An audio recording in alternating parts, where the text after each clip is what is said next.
Chapter 1 Southampton की सुबह 10 अप्रैल 1912 Southampton का बंदरगाह।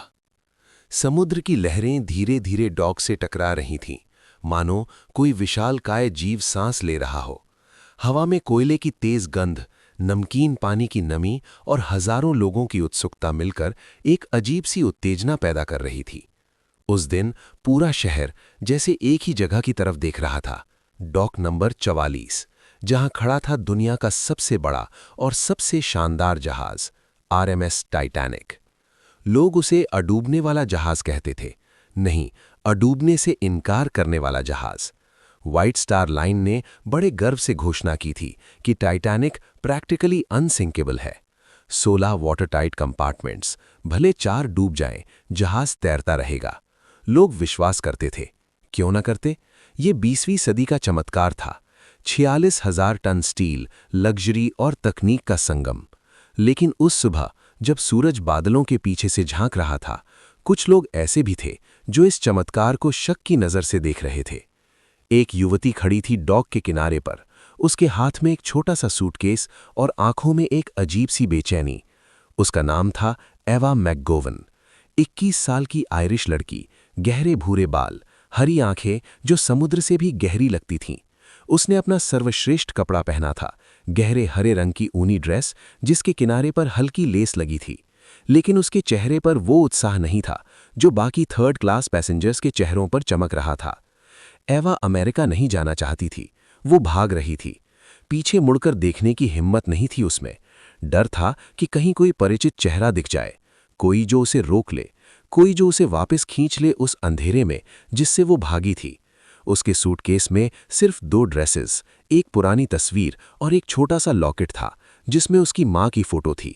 बाकी सब छोड़ आई थी वो डबलिन में। टिकट? वर्दी वाले आदमी ने पूछा।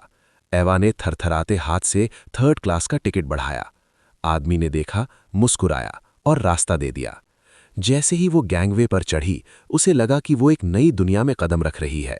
जहाज के अंदर की गंध, नई लकड़ी, पेंट और लग्जरी की खुशबू। 3rd क्लास का डेक सादा था लेकिन साफ सुथरा। लोग हंस रहे थे, बच्चे दौड़ रहे थे, आयरिश और स्वीडिश गाने गूंज रहे थे। एवा ने अपना केबिन ढूंढा, 4 बेड वाला छोटा सा कमरा जिसमें 3 और औरतें पहले से थीं। सब मुस्कुराईं, लेकिन एवा सिर्फ सर हिलाकर बेड के किनारे बैठ गईं। उसका दिल तेज धड़क रहा था। तुम ठीक तो हो बच्ची? बुजुर्ग स्वीडिश औरत ने पूछा। हाँ, बस थोड़ी थकान है, एवा ने झूठ बोला। लेकिन सच ये था कि उसे डर था, डर कि कहीं वो व्यक्ति जहाज पर न हो जिससे वो भाग रही थी। दूसरी तरफ 1st क्लास के गेट पर एक अलग ही दुनिया थी।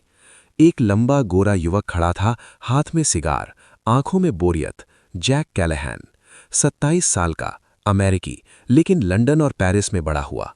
उसके पिता न्यूयॉर्क के सबसे अमीर स्टील मैग्नेट थे। जैक को सब कुछ मिला था, पैसा, शिक्षा, औरतें, शोहरत, लेकिन उसे कुछ भी अच्छा नहीं लगता था। ये सब बकवास है, उसने अपने दोस्त फैब्रिजियो से कहा, जो इटालियन था और जैक का बचपन का दोस्त। तुम हमेशा ऐसा बोलते हो जैक, लेकिन देखो, दुनिया का सबसे बड़ा जहाज, 4 दिन में न्यूयॉर्क, फिर तुम फिर से पेंटिंग करोगे, औरतों के साथ सोओगे और जिंदगी एंजॉय करोगे। जैक ने सिगार फेंका। शायद मैं कूद जाऊं समुद्र में। लेकिन उसकी आंखें एक दूसरी दिशा में गईं।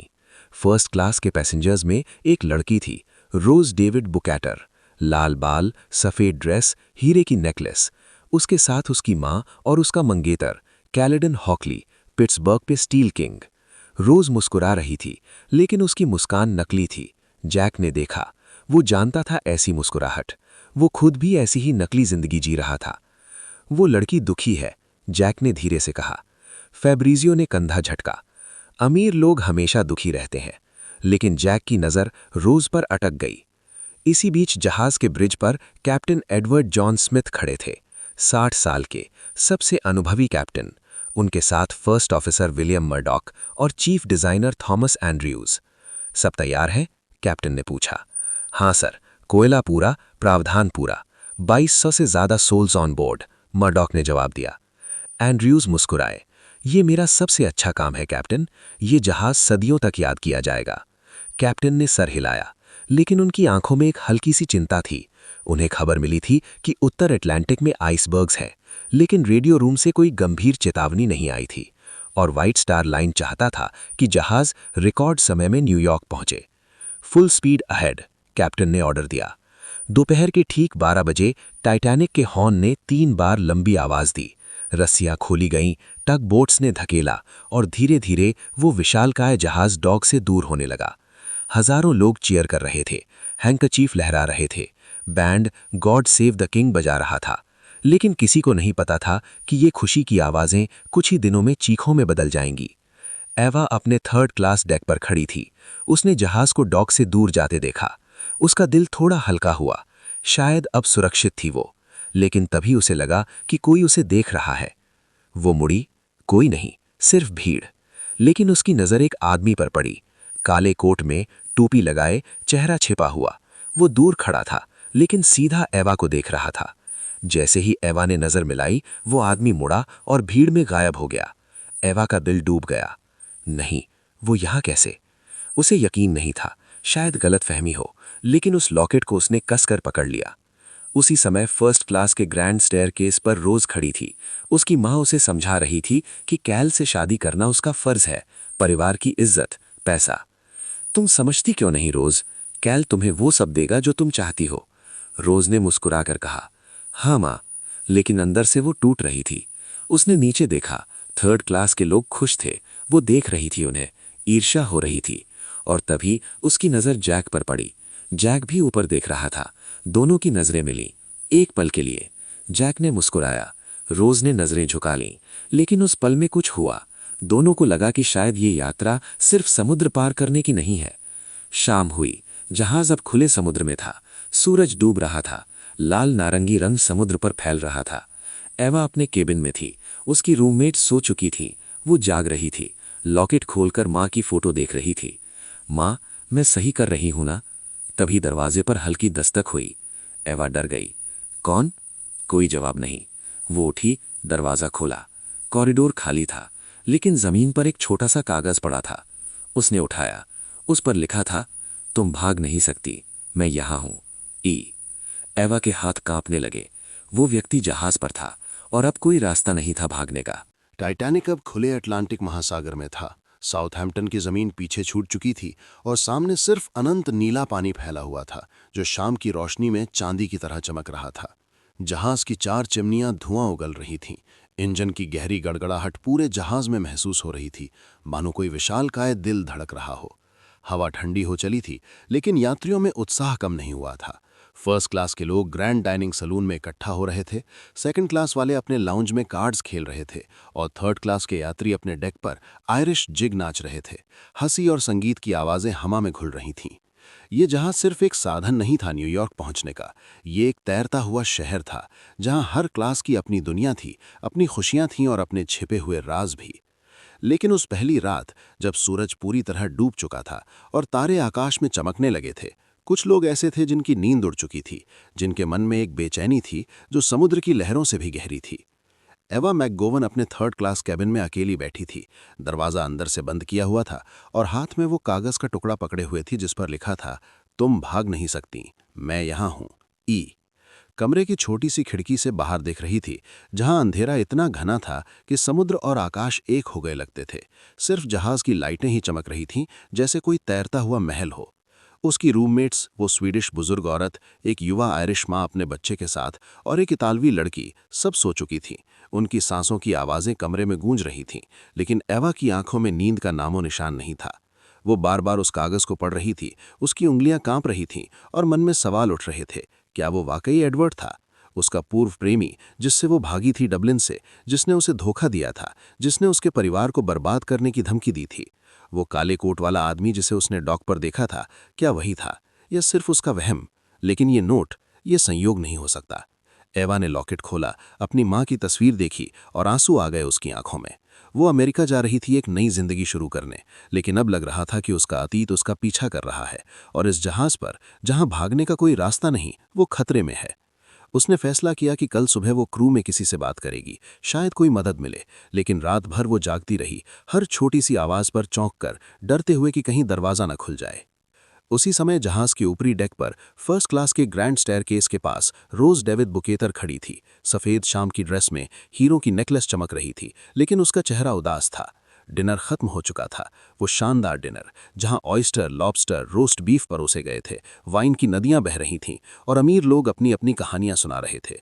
जॉन जैकब एस्टर अपनी नई युवा पत्नी के साथ, मॉली ब्राउन अपनी जोरदार हंसी बिखेरते हुए और कैलेडन हॉकली अपनी व्यापारिक सफलताओं का बखान करते हुए।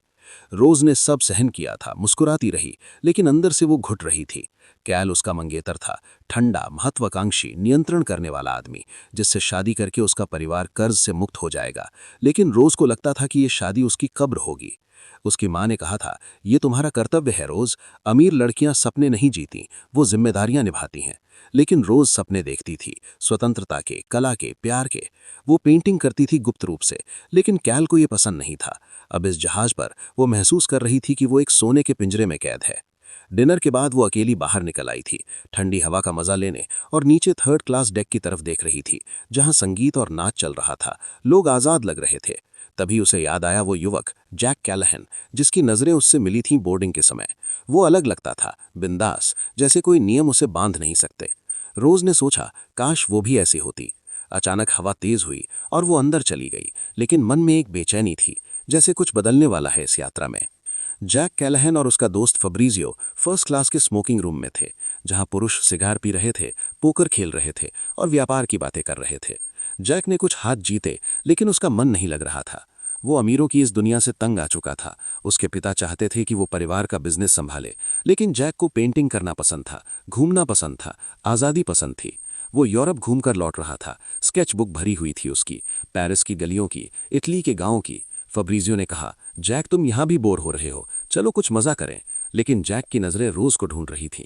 वो उसे देख चुका था डिनर में, दूर से, और महसूस किया था कि वो दुखी है, ठीक वैसे ही जैसे वो खुद। जैक ने फैसला किया कि कल वो उससे बात करने की कोशिश करेगा, भले कैल कितना भी गांड की तरह उसके साथ रहे। बाहर निकलकर जैक बो डेक पर गया, जहाज के आगे के हिस्से में, जहां हवा सबसे तेज थी और समुद्र की लहरें जहाज को काट रही थीं। वो अकेला खड़ा था, सिगार पीते हुए, सोच रहा था कि ये यात्रा शायद कुछ नया लाए। लेकिन उसे नहीं पता था कि जहाज के नीचे इंजन रूम में कुछ और हो रहा था। कोयले की आग जो नियंत्रण से बाहर हो रही थी, लेकिन क्रू उसे छिपा रहा था, क्योंकि व्हाइट स्टार लाइन को कोई देरी नहीं चाहिए थी। ब्रिज पर कैप्टन स्मिथ और उनके ऑफिसर्स ड्यूटी पर थे, रात की शिफ्ट में, जहाज को 21 नॉट्स की स्पीड पर चलाते हुए। रेडियो रूम से कुछ मैसेज आए थे आसपास के जहाज़ों से, आइसबर्ग की चेतावनी, लेकिन वो सामान्य थे इस मौसम में, और कैप्टन ने सोचा कि जहाज़ इतना बड़ा है, इतना मजबूत, कि कोई खतरा नहीं। थॉमस एंड्रयूज अपने कैबिन में थे, जहाज के प्लान्स देखते हुए, गर्व महसूस करते हुए, लेकिन एक हल्की चिंता थी लाइफ बोट्स की संख्या को लेकर। सिर्फ 20, जबकि 2200 लोग सवार थे। लेकिन नियम यही थे, और वो मानते थे कि जहाज डूबेगा नहीं।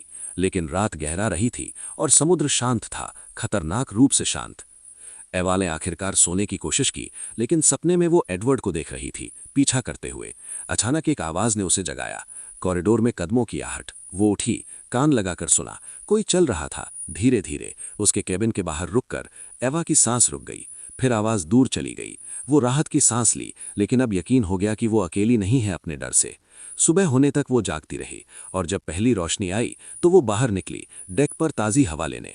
वहां थर्ड क्लास के लोग नाश्ता कर रहे थे, बच्चे खेल रहे थे, लेकिन एवा की नजरें हर चेहरे पर थीं, ढूंढते हुए उस काले कोट वाले को।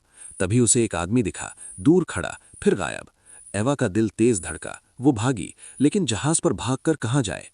दूसरी तरफ रोज सुबह की सैर पर थी, कैल और माँ के साथ, लेकिन उसका मन उड़ रहा था। जैक ने देखा और मुस्कुराया। इस बार रोज ने भी हल्की मुस्कान दी।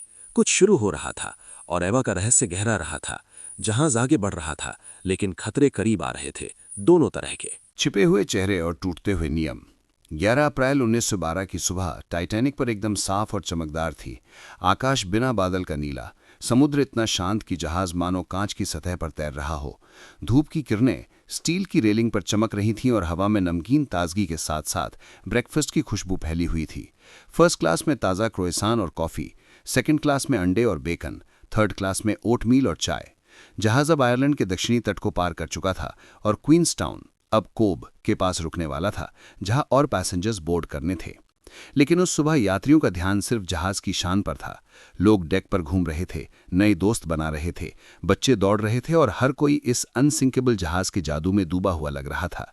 लेकिन इस चमकदार सतह के नीचे कुछ दरारें पड़ रही थीं, कुछ राज बाहर आने को बेचैन थे और कुछ मुलाकातें हो रही थीं जो इस यात्रा की दिशा हमेशा के लिए बदलने वाली थीं। कोई नहीं जानता था कि समुद्र की ये शांति धोखा है, कि उत्तर की तरफ बर्फ के पहाड़ चुपके से इंतजार कर रहे हैं और जहाज पर मौजूद कुछ लोग अपने निजी तूफानों से जूझ रहे हैं जो किसी आइसबर्ग से कम खतरनाक नहीं थे। एवा मैकगोवन थर्ड क्लास के ओपन डेक पर खड़ी थी, हाथ कसकर रेलिंग पकड़े हुए, आंखें हर तरफ घुमा रही थीं, उस काले कोट वाले आदमी को ढूंढते हुए जिसने उसे वो धमकी भरा नोट दिया था। रात भर वो सो नहीं पाई थी, हर आवाज पर चौंकी थी और अब सुबह की रोशनी में भी उसका डर कम नहीं हुआ था। उसने फैसला किया था कि वो क्रू के किसी सदस्य से बात करेगी, शायद कोई सिक्योरिटी ऑफिसर हो। लेकिन टाइटैनिक पर थर्ड क्लास के लिए ऐसे नियम थे कि ऊपरी डेक पर जाना मुश्किल था, गेट्स पर गार्ड खड़े रहते थे ताकि क्लासें न मिले। फिर भी एवा ने हिम्मत जुटाई और एक सर्विस स्टेयरकेस की तरफ बढ़ी जहां क्रू आता जाता था। सोच रही थी कि शायद कोई मदद मिल जाए। तभी उसकी नजर एक आदमी पर पड़ी, लंबा काला कोट, टोपी नीची, चेहरा आधा छिपा हुआ। वो पोर्ट डेक के छोर पर खड़ा था, सीधा एवा की तरफ देख रहा था। एवा का दिल जोर से धड़का, पैर ठंडे पड़ गए। वो पीछे हटी लेकिन आदमी ने कोई हरकत नहीं की, बस देखता रहा। फिर धीरे धीरे मुड़ा और सीढ़ियों की तरफ चला गया। एवा ने पीछा करने की सोची लेकिन डर गई। वो भागी अपने केबिन की तरफ, सांसें तेज, मन में सिर्फ एक नाम गूंज रहा था, एडवर्ड। वो अब यकीन कर चुकी थी कि उसका पूर्व प्रेमी जहाज पर है और वो नहीं जानती थी कि उसका इरादा क्या है, बदला लेना या कुछ और भयानक। केबिन में पहुंचकर उसने दरवाज़ा बंद किया, दीवार से सटकर बैठ गई और पहली बार रो पड़ी, सोचते हुए कि इस तैरते द्वीप पर वो कितनी अकेली और असहाय है। उसी समय फर्स्ट क्लास के प्रोमिनेंट डेक पर रोज डेविड बुकेतर टहल रही थीं, उसके साथ उसकी माँ रूथ और मंगेतर कैलेडन हॉकली। कैल का हाथ रोज की कमर पर था, जैसे वो उसकी संपत्ति हो, और रूथ लगातार बातें कर रही थी, आने वाली शादी की, न्यूयॉर्क में नए घर की, समाज में जगह की। रोज मुस्कुरा रही थी लेकिन उसकी आंखें दूर समुद्र में खोई हुई थीं, मन में विद्रोह उबल रहा था। कल रात डिनर के बाद वो अपने केबिन में अकेली रही थी, कैल के साथ डांस करने के बाद, और उसने सोचा था कि क्या यही उसकी जिंदगी है, एक खूबसूरत पिंजरा।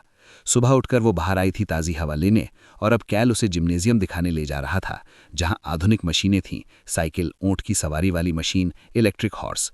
लेकिन रोज का मन नहीं लग रहा था। तभी उसकी नज़र जैक कैलाहन पर पड़ी, जो थोड़ी दूर खड़ा था, स्केचबुक हाथ में। कुछ बच्चे उसके इर्द गिर्द इकट्ठे थे क्योंकि वो उनके लिए कार्टून बना रहा था।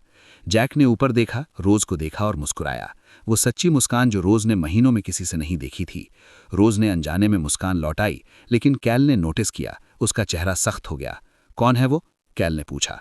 कोई नहीं, बस एक पैसेंजर, रोज ने कहा। लेकिन अंदर से कुछ हलचल हुई। जैक ने स्केचबुक बंद की और चला गया, लेकिन जाते जाते एक बार फिर मुड़ा और देखा।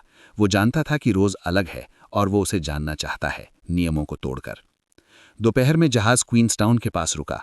टेंडर बोट से नए पैसेंजर्स आए, ज्यादातर थर्ड क्लास आयरिश इमिग्रेंट्स जो अमेरिका की तरफ सपने लेकर जा रहे थे।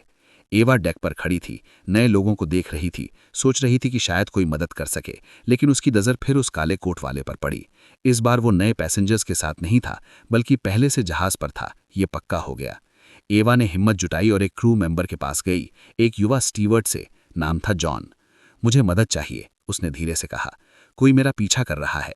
जॉन ने गौर से सुना लेकिन कहा, मैडम जहाज पर 2200 लोग हैं, शायद गलतफहमी हो, लेकिन मैं मास्टर एट आर्म्स को बता दूंगा। एवा को राहत मिली थोड़ी, लेकिन पूरी नहीं। उसी समय जैक और फेब्रिजियो थर्ड क्लास के डेक के पास पहुंचे। उन्होंने गेट तोड़ा था मजे के लिए और वहां नाच गाना देख रहे थे। जैक ने एवा को नोटिस किया जो दूर खड़ी उदास लग रही थी।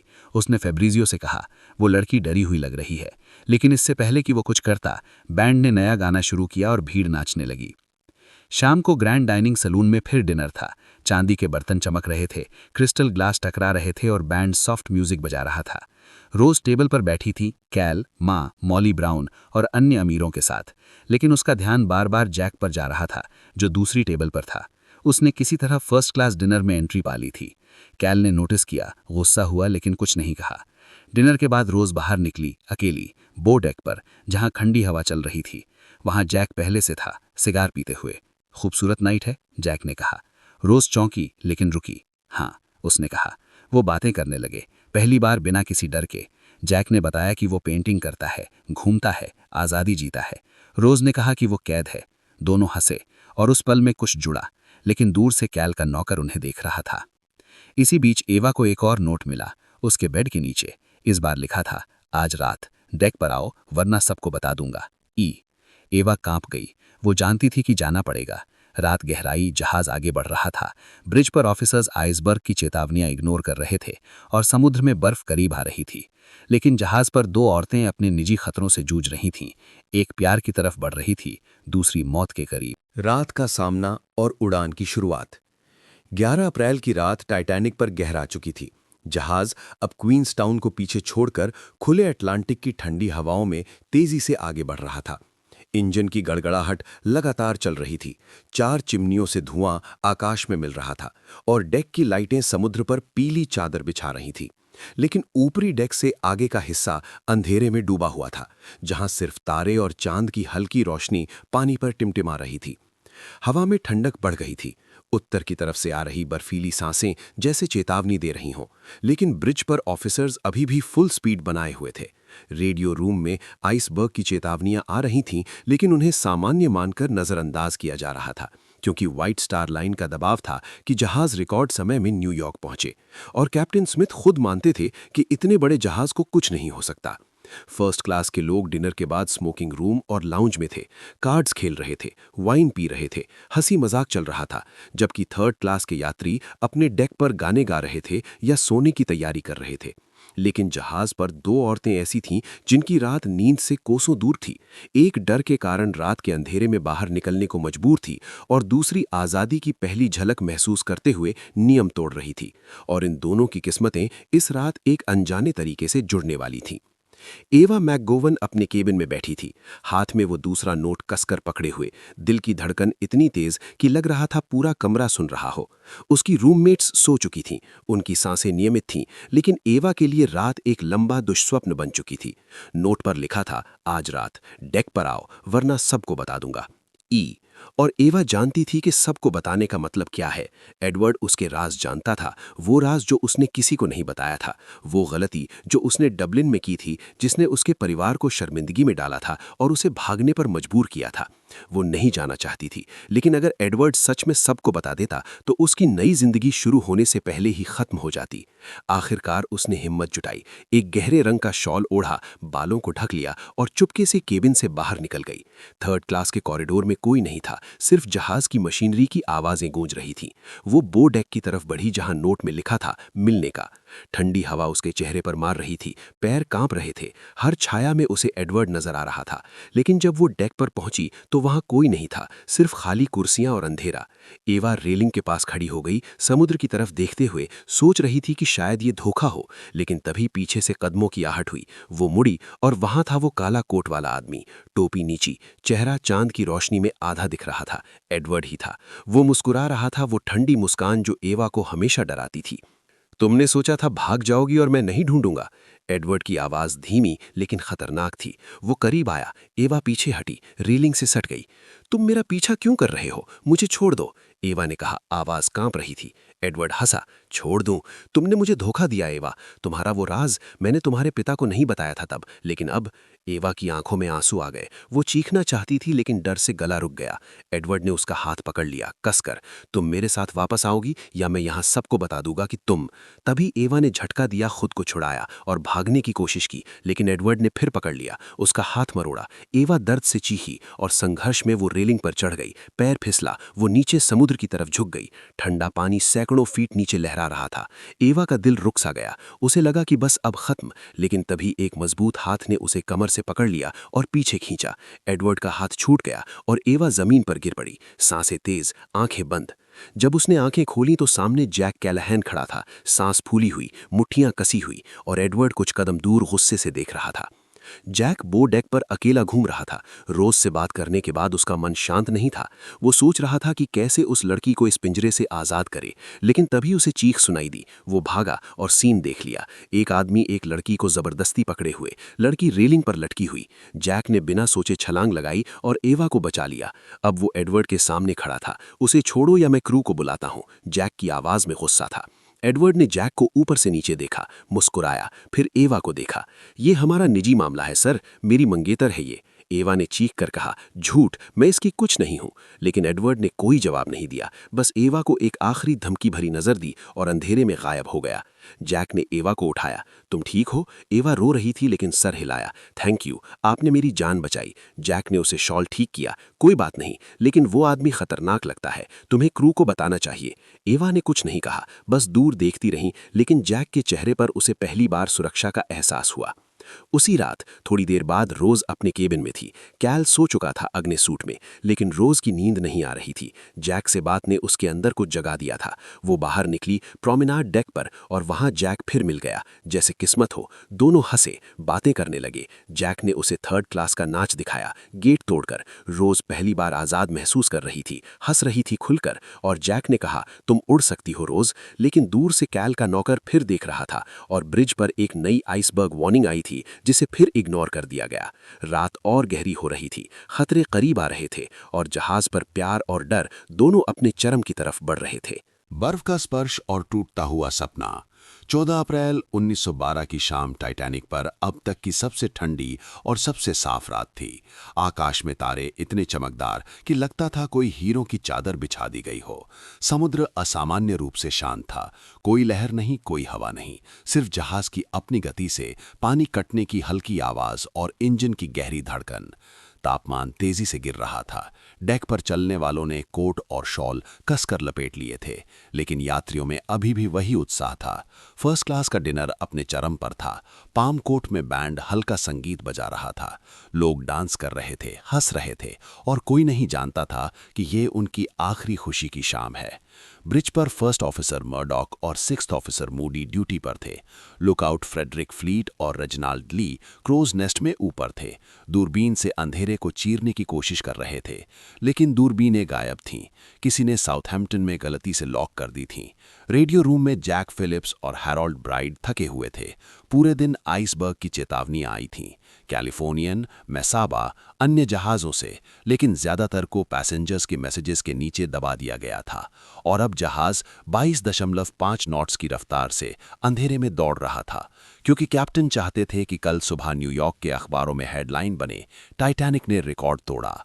लेकिन समुद्र ने अपना राज छिपाया हुआ था। बर्फ के विशालकाय टुकड़े अंधेरे में तैर रहे थे और सबसे बड़ा खतरा सीधे जहाज के रास्ते में था। एवा मैकगोवन पिछले 2 दिनों से छिपी हुई थी। थर्ड क्लास के अपने केबिन में ज्यादा समय बिता रही थी।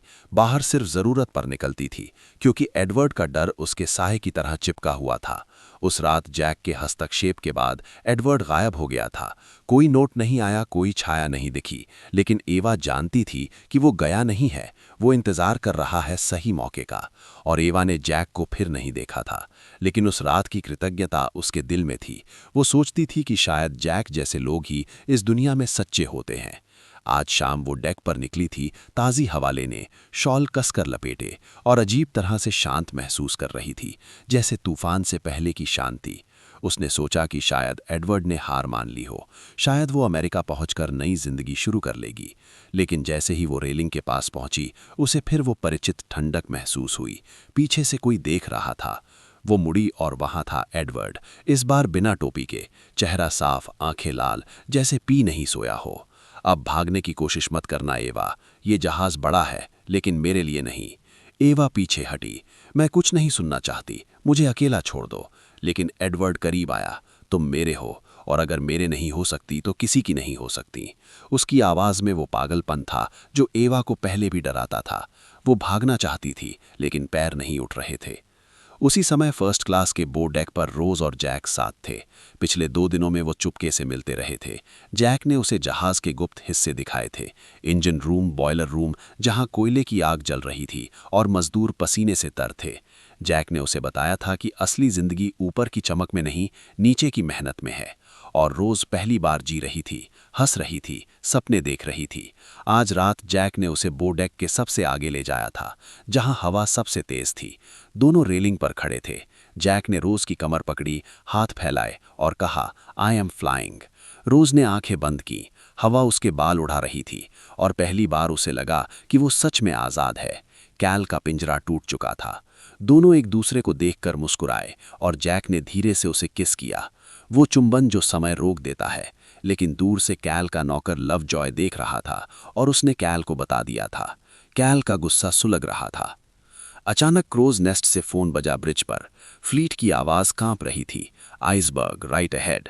मर्डॉक ने ऑर्डर दिया, hard a starboard.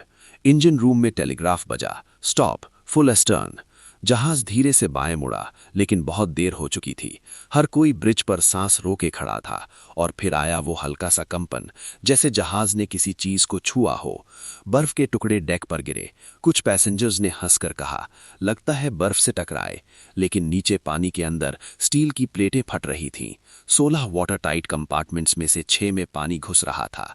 Thomas Andrews को बुलाया गया। उन्होंने प्लान्स देखे और कैप्टन को बताया, जहाज डूबेगा सर, 2 घंटे से ज्यादा नहीं टिकेगा। कैप्टन स्मिथ का चेहरा सफेद पड़ गया, लेकिन उन्होंने ऑर्डर दिया, लाइफ बोट्स तैयार करो, विमेन एंड चिल्ड्रन फर्स्ट। एवा और एडवर्ड अभी भी डेक पर थे। जब कंपन हुआ, एडवर्ड ने एवा का हाथ कसकर पकड़ा। अब देखा, कोई बचाने नहीं आएगा। लेकिन एवा ने झटका दिया, भागी, भीड़ में गुम हो गई। वो जैक को ढूंढ रही थी, क्योंकि उसे लगा कि सिर्फ वही बचा सकता है। ऊपरी डेक पर अफरा तफरी शुरू हो गई थी। बैंड बजाना शुरू कर दिया था शांत संगीत। क्रू पैसेंजर्स को केबिन में भेज रहा था, लेकिन रोज और जैक अभी भी आगे थे। उन्हें कुछ समझ नहीं आया। तभी जैक को थॉमस एंड्रयूज मिले, जिन्होंने सच बताया। जैक का चेहरा बदल गया। वो रोज को लेकर उसके केबिन की तरफ भागा, लेकिन कैल और लव जॉय रास्ते में थे। कैल ने गन निकाली, तुमने उसे छुआ? लेकिन जैक और रोज भाग निकले, लाइफ बोट्स की तरफ। एवा 3rd क्लास के गेट के पास पहुंची, जहां गार्ड्स लोगों को रोक रहे थे। वो चीखी, रोई, लेकिन कोई सुन नहीं रहा था। तभी उसे जैक दिखा। वो रोज के साथ था। जैक ने एवा को भी देखा। तुम? एवा भाग कर आई। प्लीज मुझे बचाओ, वो आदमी। जैक ने कुछ समझा। तीनों साथ हो गए, लेकिन जहाज अब झुक रहा था। पानी डेक पर चढ़ रहा था। लोग चीख रहे थे। लाइफ बोट्स भर रही थीं, लेकिन सिर्फ आधी क्षमता से उतारी जा रही थीं, क्योंकि क्रू को ट्रेनिंग नहीं थी। एडवर्ड फिर दिखा, भीड़ में, एवा की तरफ बढ़ता हुआ, लेकिन पानी ने उसे बहा लिया। एवा वे आखिरी बार उसकी आंखें देखी और फिर वो गायब हो गया। रोज को एक लाइफ बोट में डाला जा रहा था, लेकिन उसने कूदकर जैक का हाथ पकड़ा। आई एम फ्लाइंग, अब यू जंप आई जंप बन गया था। दोनों भागे जहाज के पीछे की तरफ, जहां पानी तेजी से चढ़ रहा था। अंतिम पल में जहाज 2 टुकड़ों में टूटा। लोग समुद्र में गिर रहे थे, ठंडा पानी जो 1 मिनट में मार डालता था। जैक ने रोज को एक दरवाजे पर चढ़ाया, खुद पानी में रहा। I will never let go, Rose ने वादा किया। लेकिन एवा अकेली थी। वो एक लाइफ बोट के पास पहुंची। किसी ने खींच लिया। वो बच गई, लेकिन उसकी आंखों में जैक और रोज का आखिरी दृश्य था। जैक का ठंड से नीला पड़ता चेहरा और रोज का वादा। सुबह हुई, कारपेथिया आई, बचाए गए लोगों को लिया। एवा और रोज दोनों बच गए, लेकिन जैक नहीं। रोज ने अपना नाम बदल लिया, नई जिंदगी शुरू की, और एवा ने अमेरिका में वो आज़ादी पाई जो वो चाहती थी।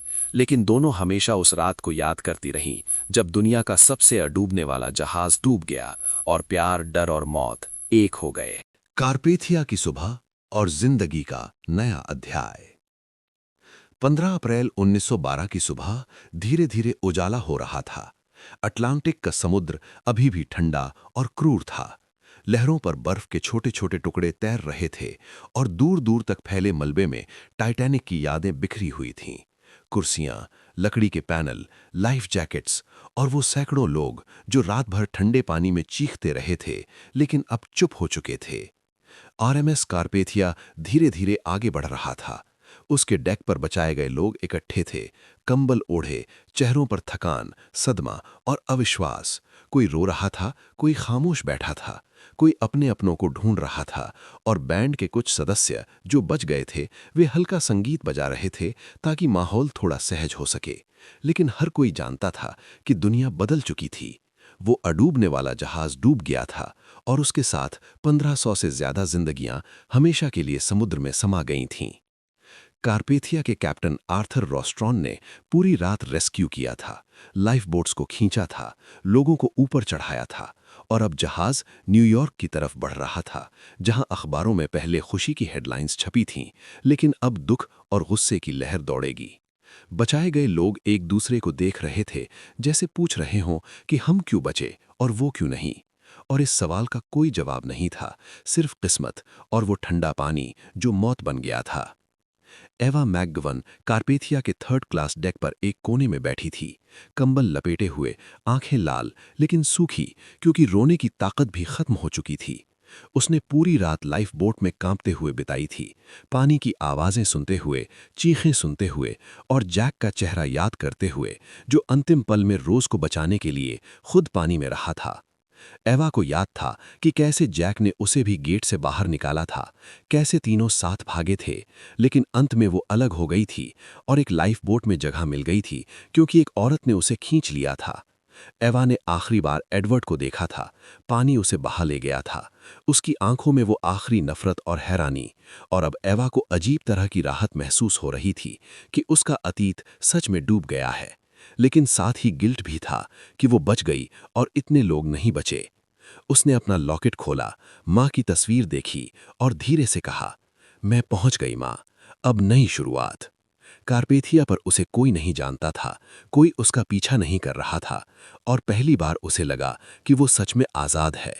लेकिन आज़ादी का ये स्वाद कड़वा था क्योंकि इसके साथ इतना दर्द जुड़ा था।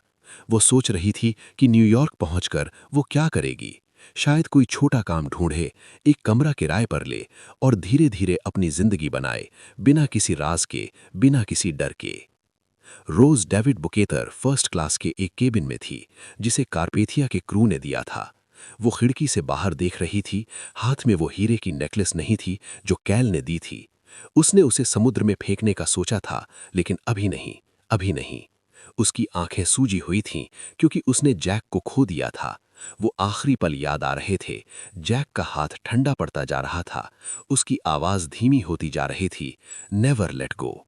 और रोज ने वादा किया था, लेकिन उसे छोड़ना पड़ा था ताकि खुद बचे। कैल भी बच गया था किसी लाइफ बोट में जगह बनाकर, लेकिन रोज ने उसे देखते ही नजरें फेर लीं। वो अब उसकी नहीं थी, न उसकी माँ की, न समाज की। वो रोज कैलवर्ट बनने वाली थी, जैक की बताई कहानियों की तरह। वो सोच रही थी कि जैक ने उसे सिखाया था जीना, उड़ना, और अब वो वैसा ही जिएगी, पेंटिंग करेगी, घोड़े पर सवारी करेगी, स्वतंत्र रहेगी। न्यूयॉर्क पहुंचकर वो अपने नाम से नहीं बल्कि एक नए नाम से उतरेगी, कैल को छोड़ देगी और अपनी जिंदगी खुद बनाएगी, जैक की यादों के साथ। कार्पेथिया पर उसने एवा को दूर से देखा था। दोनों की नजरें मिलीं एक पल के लिए और दोनों ने सर हिलाया, जैसे एक दूसरे को धन्यवाद दे रही हों, क्योंकि जैक ने दोनों को बचाया था, अलग अलग तरीके से। दिन गुजरते गए, कार्पेथिया न्यूयॉर्क की तरफ बढ़ता रहा। बचाए गए लोग धीरे धीरे बातें करने लगे, अपनी कहानियां बांटने लगे। कोई गुस्सा था व्हाइट स्टार लाइन पर, कोई लाइफ बोट्स की कमी पर, कोई क्रू की ट्रेनिंग पर, लेकिन ज्यादातर बस चुप थे, सदमे में। 18 अप्रैल को कार्पेथिया न्यूयॉर्क हार्बर में पहुंचा। बारिश हो रही थी, हजारों लोग इकट्ठे थे, अखबार वाले, रिश्तेदार, और वो सवाल जो हमेशा पूछे जाते, क्यों डूबा, कैसे डूबा। रोज ने डॉक पर उतरते समय अपना नाम बताया, रोज डॉसन, जैक की याद में, और वो भीड़ में गुम हो गई, हीरे की नेकलेस जेब में, लेकिन दिल में जैक। एवा ने अपना असली नाम बताया क्योंकि अब छिपाने को कुछ नहीं था। वो न्यूयॉर्क की सड़कों पर निकली, एक छोटे से होटल में रुकी और अगले दिन काम ढूंढने निकली। उसे एक आयरिश फैमिली मिली जो मदद करने को तैयार थी, और धीरे धीरे उसने अपनी जिंदगी बनाई, शादी की, बच्चे हुए। लेकिन हर साल 15 अप्रैल को वो समुद्र की तरफ देखती और जैक को याद करती। वर्ष बीतते गए, रोज बूढ़ी हुई, लेकिन उसने वो जिंदगी जी थी जो जैक चाहता था, एडवेंचर, प्यार, आज़ादी। और अंत में जब वो मरने वाली थी, वो वापस टाइटैनिक के मलबे पर गई, अब खोजा जा चुका था, और वहां हीरे की नेकलेस समुद्र में फेंक दी, जैक से मिलने। एवा भी बूढ़ी हुई, अमेरिका में एक शांत जिंदगी जी, अपने पोते पोतियों को टाइटैनिक की कहानी सुनाई, लेकिन हमेशा कहा कि वो जहाज सिर्फ डूबा नहीं, उसने कई लोगों को नई जिंदगी भी दी। टाइटैनिक की याद हमेशा रही, एक चेतावनी के रूप में, एक प्रेम कहानी के रूप में, और एक सबक के रूप में कि जिंदगी छोटी है और प्यार और आज़ादी सबसे बड़ी चीजें हैं। अप्रैल 1997। उत्तर अटलांटिक का समुद्र फिर वही नीला और ठंडा था, लेकिन अब सतह के नीचे 12,500 फीट की गहराई में टाइटैनिक का मलबा चुपचाप आराम कर रहा था। जहाज का आगे का हिस्सा जमीन में धंसा हुआ, पीछे का हिस्सा टूटकर बिखरा हुआ, ग्रैंड स्टेयरकेस का घोस्ट अब सिर्फ मछलियों और अंधेरे का साथी। रिसर्च वेसल अकादमिक मिस्तिस्लाव कैल्दिश डेक पर हलचल थी। सबमर्सिबल मीर 1 और मीर 2 तैयार थे और एक बुजुर्ग औरत खड़ी थी रेलिंग के पास। सफ़ेद बाल हवा में उड़ रहे थे, आंखें समुद्र में खोई हुईं। रोज कैल्वर्ट, अब 101 साल की, लेकिन अभी भी वही आग दिल में थी जो जैक ने जलाई थी। उसके साथ उसकी पोती लिज थी और ट्रेजर हंटर ब्रॉक लविट, जो हीरे की necklace hurt of the ocean की तलाश में था। वो ब्लू डायमंड जो कैलेडन हॉकली ने रोज को दिया था और जो टाइटैनिक के साथ डूब गया था। रोज को बुलाया गया था क्योंकि उसने एक स्केच दिखाया था, जैक की बनाई हुई न्यूड ड्राइंग, जिसमें वो औरत थी जिसने नेकलेस पहनी थी, और अब रोज पूरी कहानी सुनाने आई थी। लेकिन उसके मन में कुछ और था, एक आखिरी वादा पूरा करने का। रोज ने डेक पर बैठकर अपनी कहानी सुनाई थी, जैक से मिलना, प्यार, उड़ना, और वो रात जब सब कुछ खत्म हो गया। ब्रॉक और उसकी टीम हैरान थे क्योंकि रोज की यादें इतनी जीवंत थीं कि लगता था टाइटैनिक फिर जी रहा हो। लेकिन रोज ने नेकलेस का राज नहीं बताया था। वो रात भर जागती रही, पुरानी यादों में खोई। जैक की हंसी, उसका स्पर्श, वो चुंबन, और वो आखिरी पल जब उसने जैक का हाथ छोड़ा था। सुबह जब सबमर्सिबल नीचे गया और रोबोट ने ग्रैंड स्टेयरकेस की घड़ी दिखाई, रोज की आंखें भर आईं, लेकिन वो चुप रहीं। शाम को जब जहाज पर सब सोने की तैयारी कर रहे थे, रोज अकेली डेक पर आईं। जेब से वो नीले हीरों की नेकलेस निकाली, हर्ट ऑफ द ओशन, जो उसने कभी नहीं बेची, कभी नहीं पहनी कैल के लिए, बल्कि जैक की याद में रखी थी। उसने नेकलेस को हाथ में लिया, समुद्र की तरफ देखा और धीरे से कहा, जैक, ये तुम्हारा था, अब वापस आ गया। और फिर बिना किसी को बताए उसने नेकलेस समुद्र में फेंक दिया। नीला हीरा अंधेरे पानी में गिरता गया, सीधा टाइटैनिक के मलबे की तरफ, जैसे दिल वापस अपने घर लौट रहा हो। रोज मुस्कुराई, पहली बार शांति महसूस की और अपने केबिन में चली गईं। उसी रात रोज सो गईं और सपने में वो फिर टाइटैनिक पर थीं। लेकिन इस बार जहाज डूबा नहीं था, वो चमक रहा था। ग्रैंड स्टेयरकेस पर सभी लोग इकट्ठे थे जो खो गए थे। Captain Smith, Thomas Andrews, band के सदस्य, और सबसे ऊपर जैक खड़ा था, हाथ फैलाए, मुस्कुराता हुआ। रोज युवा थी फिर, लाल बाल, वो ड्रेस पहने, सीढ़ियां चढ़ीं, सब तालियां बजा रहे थे। और जैक ने उसे किस किया, गहराई से, जैसे समय रुक गया हो। लेकिन सपने के कोने में एक और छाया थी, एवा मैकगोवन, अब बूढ़ी लेकिन मुस्कुराती हुई, सर हिलाती हुई, जैसे कह रही हो कि दोनों ने वो जिंदगी जी ली जो टाइटैनिक ने छीन ली थी। रोज की सांस धीमी हुई, दिल की धड़कन रुकी, और वो चली गई समुद्र में, जैक के पास, हमेशा के लिए। दूसरी तरफ अमेरिका के एक छोटे से शहर में उसी रात एक बुजुर्ग औरत की मौत हुई, एवा ओकॉनल, पहले मैकगोवन। उसने अपनी जिंदगी शांतिपूर्वक जी थी। 3 बच्चे, 7 पोते, एक छोटा सा घर, और हर साल अप्रैल में वो समुद्र जाती थीं, फूल फेंकती थीं, जैक और उन सभी को याद करती थीं जो डूब गए थे। उसके बेडसाइड पर एक पुरानी तस्वीर थी, कारपेथिया पर खींची गई, जिसमें वो और रोज दूर से दिख रही थी, दोनों युवा, दोनों सदमे में, लेकिन दोनों जिंदा। एवा की पोती ने उस रात सपना देखा कि उसकी दादी समुद्र पर उड़ रही है, एक युवक के साथ जिसके बाल हवा में उड़ रहे हैं, और दोनों हंस रहे हैं। सुबह जब ब्रॉक लविट को पता चला कि नेकलेस गायब है, लेकिन उसे गुस्सा नहीं आया, बल्कि समझ आया। रोज ने जो कहा था वो सच था, जिंदगी हीरो में नहीं, यादों में है, प्यार में है। उसने अपनी ट्रेजर हंटिंग छोड़ दी और टाइटैनिक को वहीं रहने दिया जहां वो था, एक कब्रिस्तान, एक प्रेम कहानी, एक सबक।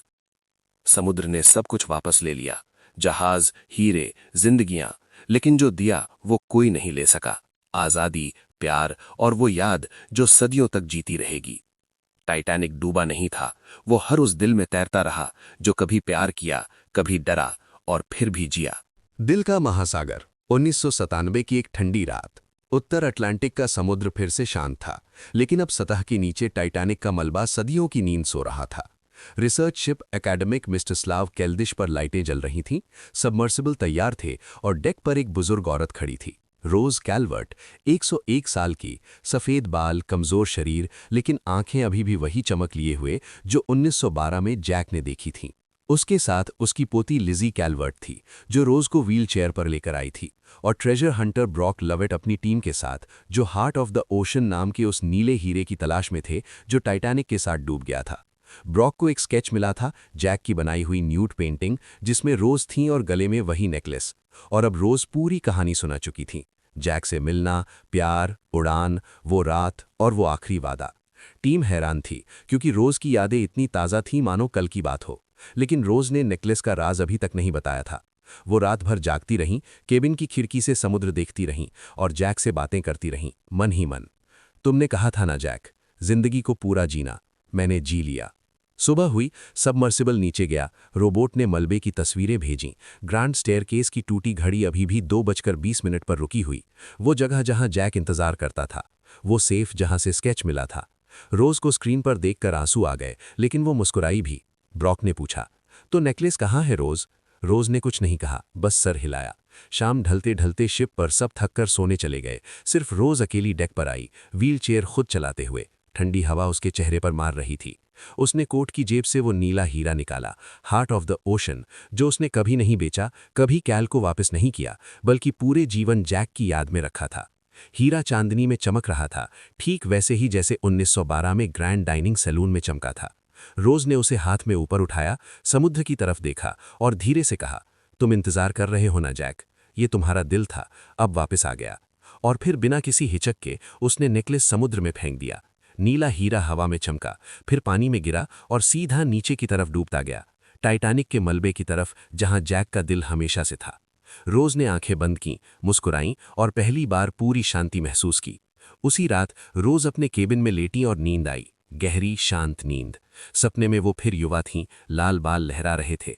वो ग्रैंड स्टेयरकेस पर पहुंची, जहाज चमक रहा था, डूबा नहीं था, और वहां सभी लोग थे जो खो गए थे। कैप्टन स्मिथ मुस्कुराते हुए, थॉमस एंड्रयूज गर्व से देखते हुए, बैंड वाले अपना आखिरी गाना बजा रहे थे, और सबसे ऊपर जैक खड़ा था, हाथ फैलाए, वही मुस्कान, वही नीली आंखें। रोज सीढ़ियां चढ़ीं, सब तालियां बजा रहे थे, कोई दुख नहीं, कोई ठंड नहीं, सिर्फ रोशनी और प्यार। जैक ने उसे गले लगाया, किस किया और कहा, वेलकम होम रोज। लेकिन सपने के कोने में एक और चेहरा था, ईवा, युवा ईवा, हरी आंखों वाली, मुस्कुराती हुई, सर हिलाती हुई, जैसे कह रही हो, हम दोनों जीत गए। रोज की सांस धीमी हुई, दिल की धड़कन रुक गई और वो चली गई, शांतिपूर्वक, मुस्कुराते हुए, जैक के पास, हमेशा के लिए। दूसरी तरफ अमेरिका के एक छोटे से शहर में उसी रात एक और बुजुर्ग औरत ने आखिरी सांस ली, ईवा ओकॉनल, जिन्होंने टाइटैनिक से भागकर नई जिंदगी बनाई थी। उसके पास वो पुराना लॉकेट था, माँ की तस्वीर और एक छोटी डायरी जिसमें उसने लिखा था, वो जहाज मुझे डर से आजाद कर गया। उसकी पोती ने सुबह उसे मरा पाया, चेहरे पर मुस्कान के साथ। उसी रात पोती ने सपना देखा, दादी समुद्र पर उड़ रही थीं, एक युवा लड़के के साथ, दोनों हंस रहे थे और दूर टाइटैनिक चमक रहा था। सुबह ब्रॉक को पता चला कि नेकलेस गायब है। वो गुस्सा हुआ पहले, लेकिन फिर समझ गया, जो रोज ने कहा था वो सच था। उसने अपनी ट्रेजर हंटिंग छोड़ दी और टाइटैनिक को वहीं रहने दिया। एक याद, एक प्रेम कहानी, एक सबक। समुद्र ने सब ले लिया, जहाज, हीरे, जिंदगियां, लेकिन जो दिया वो अमर हो गया। रोज और ईवा, दो अलग औरतें, एक ही जहाज पर। दोनों ने प्यार और आजादी का मतलब सीखा और दोनों अंत में समुद्र में लौट आईं, जहां जैक हमेशा इंतजार कर रहा था। अनंत का मिलन। समुद्र की गहराई में जहां सूरज की किरणें कभी नहीं पहुंचती, टाइटैनिक का मलबा अब एक शांत स्मारक बन चुका था। नीला हीरा, हार्ट ऑफ द ओशन, धीरे धीरे नीचे गिरता गया, पानी की परतें चीरता हुआ, और आखिरकार जहाज के टूटे हुए ग्रैंड स्टेयरकेस के पास जाकर रुका, ठीक उसी जगह जहां 85 साल पहले रोज और जैक ने एक दूसरे को पहली बार सच्चे अर्थों में देखा था। हीरा चमक रहा था, जैसे कह रहा हो कि अब सब पूरा हो गया। लेकिन समुद्र की गहराई में समय अलग तरह से बहता है। यहां न रात होती है न दिन, सिर्फ एक अनंत शांति। और इसी शांति में कुछ हुआ जो इंसानी समझ से परे था। रोज की आत्मा, जो अभी अभी शरीर छोड़कर आई थी, समुद्र में उतर रही थी, हल्की, आजाद, युवा। वो नीले पानी में तैर रही थी, बाल लहरा रहे थे, और सामने टाइटैनिक चमक रहा था, नया, पूरा, जैसे कभी डूबा ही ना हो। ग्रैंड स्टेयरकेस पर लाइटें जल रही थीं। बैंड अपना आखिरी गाना नहीं, बल्कि एक नया, खुशी का गाना बजा रहा था। रोज नीचे से ऊपर देख रही थी और वहां जैक खड़ा था, वही पुराना जैक, नीली शर्ट, मुस्कान जो दिल चुरा लेती थी। उसने हाथ बढ़ाया, रोज ने पकड़ा, और दोनों सीढ़ियां चढ़ने लगे। लेकिन इस बार कोई जल्दबाजी नहीं थी, कोई डूबना नहीं था। सब लोग थे। थर्ड क्लास के आयरिश यात्री नाच रहे थे, फर्स्ट क्लास के लोग मुस्कुरा रहे थे, बच्चे खेल रहे थे, और दूर कोने में एवा खड़ी थी, हरी ड्रेस में, हरी आंखें चमक रही थीं। एवा भी उसी रात अपने शरीर से अलग हो चुकी थी।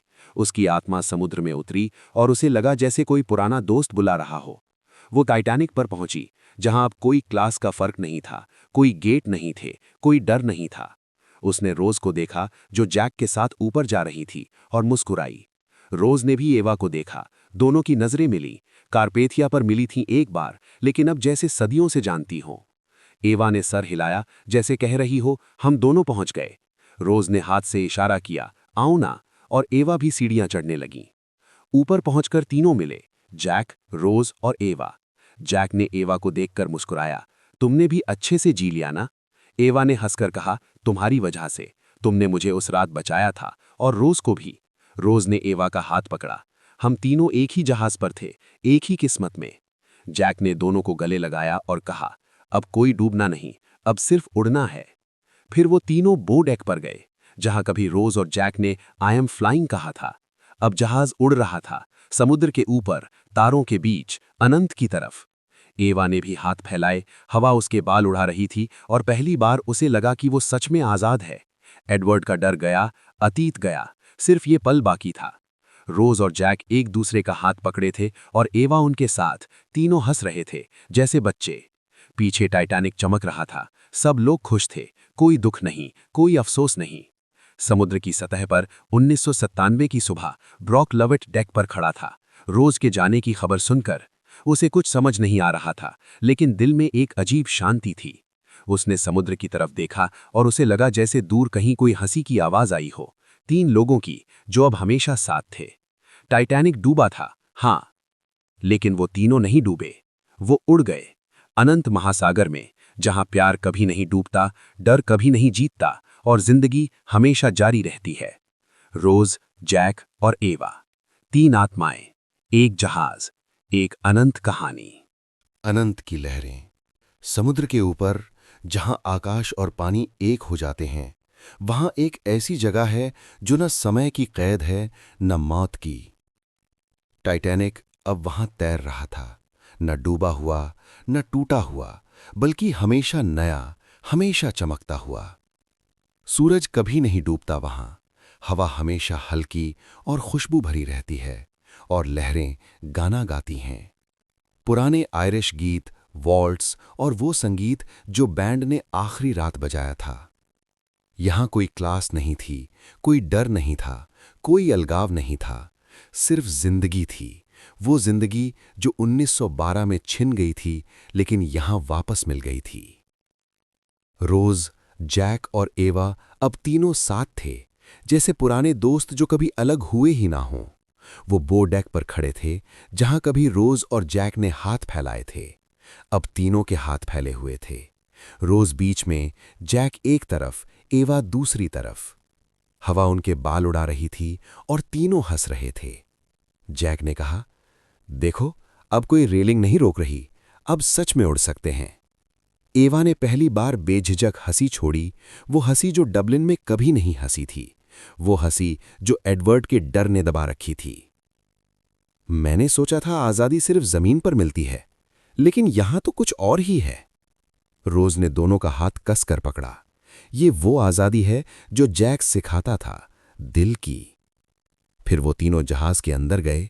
ग्रैंड स्टेयरकेस पर सब लोग इकट्ठे थे। वो बच्चे जो पानी में खो गए थे, अब खेल रहे थे। वो माएं जो अपने बच्चों को गोद में लेकर मरी थीं, अब उन्हें गले लगा रही थीं। वो मजदूर जो बॉयलर रूम में फंसे थे, अब आराम से बैठकर गप्पे मार रहे थे। कोई दुख नहीं था, कोई अफसोस नहीं। थॉमस एंड्रयूज जहाज के प्लान देख रहे थे, मुस्कुराते हुए, जैसे कह रहे हों, इस बार कोई गलती नहीं। कैप्टन स्मिथ ब्रिज पर खड़े थे, लेकिन अब कोई चेतावनी नहीं थी, कोई आइसबर्ग नहीं था, सिर्फ शांत समुद्र और अनंत यात्रा। एक कोने में मॉली ब्राउन जोर जोर से हंस रही थी, किसी को अपनी कहानी सुना रही थी कि कैसे उसने लाइफ बोट में चप्पू चलाया था। जॉन जेकब एस्टर अपनी युवा पत्नी के साथ डांस कर रहे थे, और बैंड, वो बैंड जो आखिरी पल तक बजाता रहा, अब खुशी का संगीत बजा रहा था। Nearer my God to thee नहीं, बल्कि एक नया गाना जो सिर्फ यहां का था। रोज ने जैक से कहा, तुमने वादा किया था ना, कभी लेट गो नहीं करने का। जैक ने उसे गले लगाया, और तुमने किया भी नहीं, 85 साल इंतजार किया। एवा दूर खड़ी देख रही थी, मुस्कुराते हुए। जैक ने उसे भी बुलाया। आओ एवा, तुम भी तो इस कहानी का हिस्सा हो। एवा करीब आई। मैं तो बस एक पैसेंजर थी, तुम दोनों की कहानी इतनी बड़ी थी। रोज ने उसका हाथ पकड़ा। नहीं, तुम वो थी जो हमें याद दिलाती थी कि डर से भी आज़ादी मिल सकती है। तुमने भी जीता। फिर वो तीनों पाम कोर्ट गए, जहां कभी फर्स्ट क्लास वाले चाय पीते थे। अब वहां हर कोई था। टेबल पर कोई लग्जरी नहीं, सिर्फ साधारण चाय और बिस्किट, लेकिन स्वाद ऐसा जो जिंदगी भर नहीं भूलता। एवा ने अपनी कहानी सुनाई। डबलिन का अंधेरा, एडवर्ड का पीछा, वो नोट और वो रात जब जैक ने उसे रेलिंग से खींचा।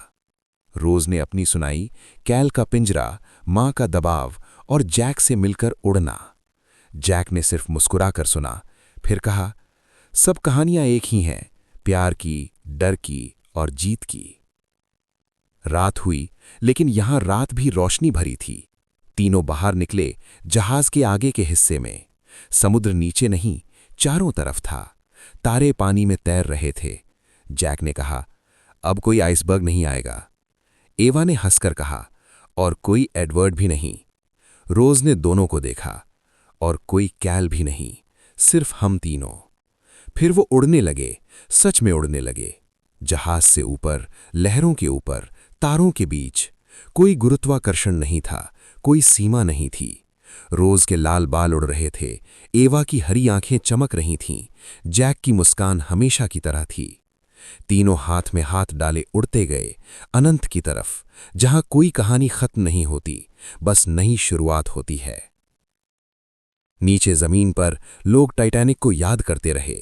फिल्में बनी, किताबें लिखी गईं, मलबे पर गए, लेकिन कोई नहीं जानता था कि असली टाइटैनिक ऊपर तैर रहा है, दिलों के ऊपर, यादों के ऊपर, अनंत के ऊपर। रोज, जैक और एवा। एक प्रेम कहानी नहीं, एक आज़ादी की कहानी नहीं, एक अनंत की कहानी जो कभी खत्म नहीं होती, जो हमेशा उड़ती रहती है। लहरों का गीत। अनंत की उस जगह पर जहां समय सिर्फ एक सांस है और दूरी सिर्फ एक नजर, टाइटैनिक अब एक जीवंत सपने की तरह तैर रहा था।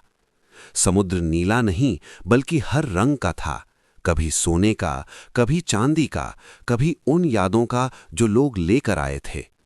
लहरें जहाज को छूती नहीं, बल्कि गाती थीं, धीमी मीठी धुन में, जैसे कोई पुराना लोरी जो माएं अपने बच्चों को सुनाती हैं।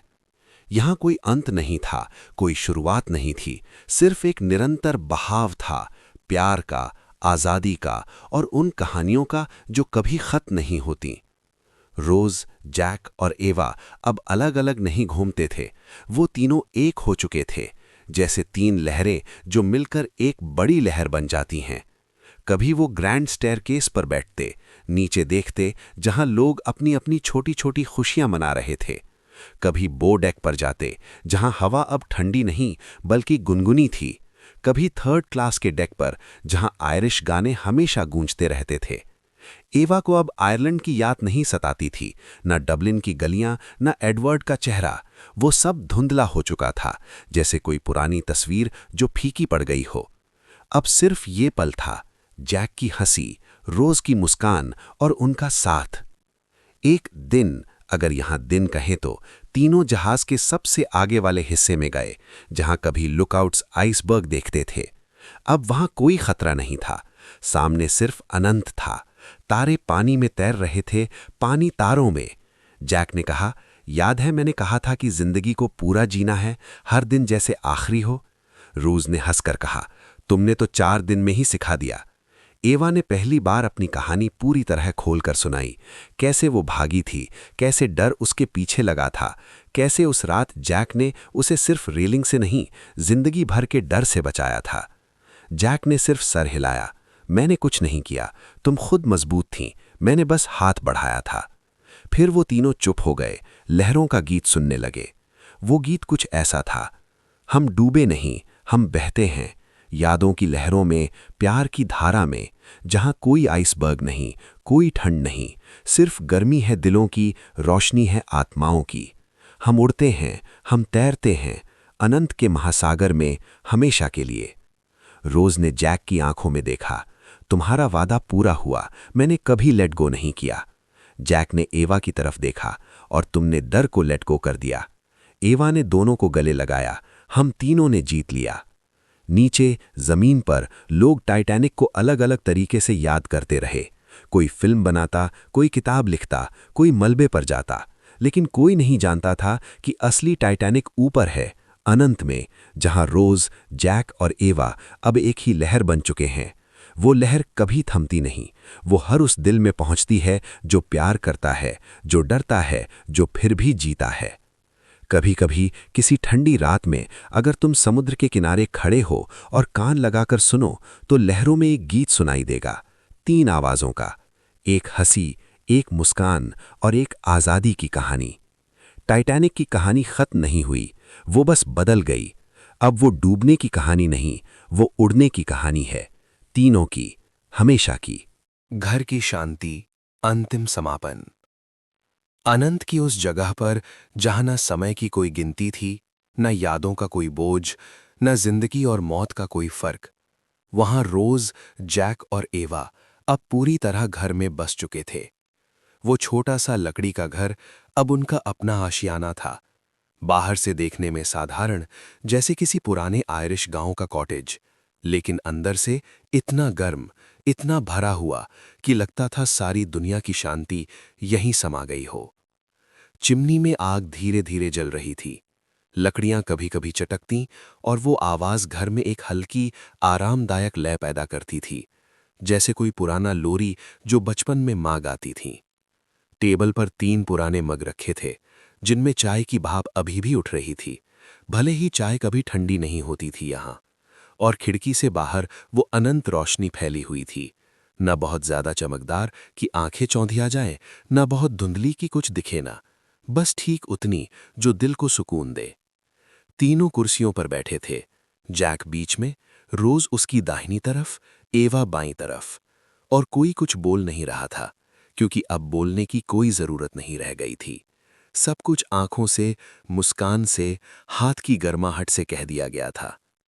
घर के अंदर दीवारें लकड़ी की थीं, लेकिन उन पर कोई तस्वीरें नहीं लटक रही थीं, कोई घड़ी नहीं टिक-टिक कर रही थी, क्योंकि यहां समय का कोई मतलब नहीं था, ना अतीत का अफसोस, ना भविष्य की चिंता, सिर्फ ये पल था, शाश्वत, शांत, पूरा। कभी कभी रोज खिड़की के पास जाती, बाहर देखती, और उसे लगता कि वो रोशनी कभी कभी आकार बदलती है, कभी टाइटैनिक का ग्रैंड स्टेयरकेस बन जाती, कभी बो डेक की रेलिंग, कभी साउथहैम्पटन का धूप भरा डॉक, लेकिन वो आकार सिर्फ एक पल को आते और चले जाते, जैसे पुरानी यादें जो अब दर्द नहीं देती, सिर्फ एक हल्की मुस्कान लाती हैं। एवा कभी चिमनी के पास बैठती, आग में देखती और सोचती कि कितना लंबा सफर था, डबलिन की ठंडी अंधेरी गलियों से, एडवर्ड के उस काले कोट के साये से, उस रात की ठंडी लहरों से, यहाँ तक, इस गर्म रोशनी भरे घर तक।